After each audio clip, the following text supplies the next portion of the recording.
এটি সবার পরিচিত জায়গা মুড়ি প্রজেক্ট বা মুড়ি সেচ প্রকল্প।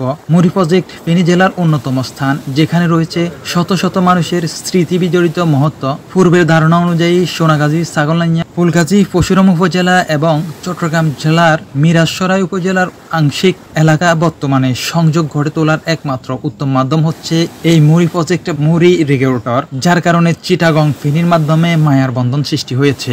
আপনারা অনেকে জানেন বা আপনারা অলরেডি অনেকে অবগত আছেন। 40 ফক বিশিষ্ট এই রেগুলেটরটি সেফটি হিসাবে রয়েছে সোনাগাজী উপজেলা ও ফেনী জেলার বেশ কয়েকটি অঞ্চল।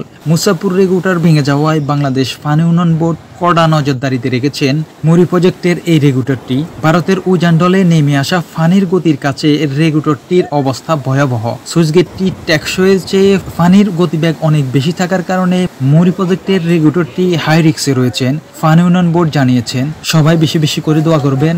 আপনাদের দোয়া সাথে থাকলে আশা করি ইনশাল্লাহ সব বিপদ কেটে যাবে। সবাই ভালো থাকবেন। All the best. আল্লাহ হাফেজ। আসসালামু আলাইকুম।